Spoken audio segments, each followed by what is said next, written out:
Canada is moving to match the United States with new tariffs on electric vehicles made in China in a bid to keep the cars from getting a significant foothold in the North American market.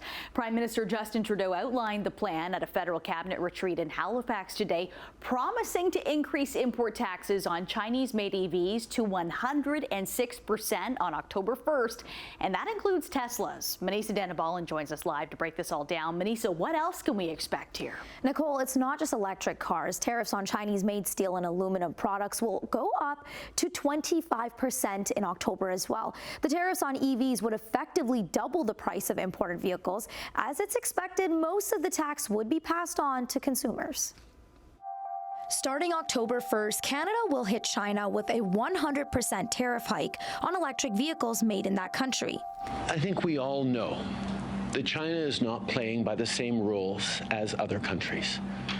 Whether it's on environmental standards, whether it's on labor standards and labor practices in general, whether it's on government subsidies and state-owned industries. Aluminum and steel from China will also be impacted, and the feds say it's in an effort to protect domestic manufacturing. And we know that standing up for Canadian jobs and Canadian interests, not just for the short term, but for the long term, is exactly what we need to do. Well, it's probably good for the workers and for the huge plants that we've been subsidizing. It's probably not good for Canadians as a whole if we want to switch to electric vehicles. It would be convenient to have some economical electric vehicles. Chinese brands are not a major player in Canada's EV market right now, but imports from China have exploded in the last year after Tesla switched from U.S. factories for its Canadian sales to its manufacturing plant in Shanghai. After that move by Elon Musk, automobile imports from China to Vancouver alone jumped 460% year over year in 2023. So will Tesla be hit with the higher tariffs as a result? A senior government official said they are in talks with Tesla about switching the cars intended for the Canadian market from China to its other plants in North America.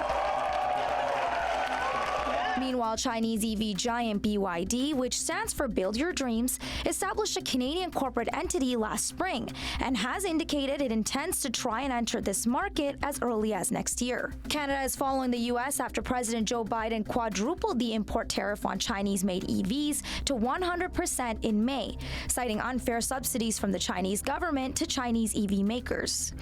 When you make tactics like these, you're not competing. It's not competition, it's cheating. And we've seen damage here in America. The U.S. also hiked tariffs on a lengthy list of Chinese products, including solar cells and computer chips. I mean, Canada, it's very simple. We have to follow the U.S. because we're an integrated market with the U.S. During a working dinner on Sunday, Canada's Liberal cabinet heard from U.S. National Security Advisor Jake Sullivan, who told reporters that America won't tell Canada what to do, but there are significant issues around economic fairness and data security related to Chinese-made cars. The European Union is also planning new tariffs on EVs from China.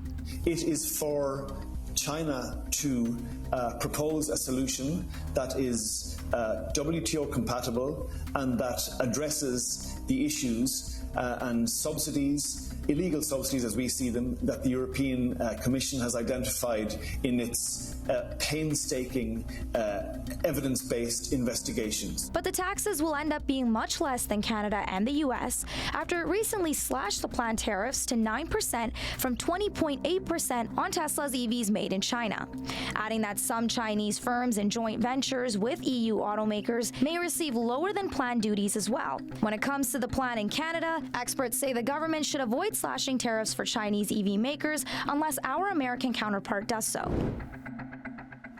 To impose tariffs, Canada must undertake a consultation process, which it did for EVs, steel, and aluminum in July. Trudeau says Canada is looking at further measures, including computer chips and solar cells, to protect Canadian workers from, quote, unfair practices by China.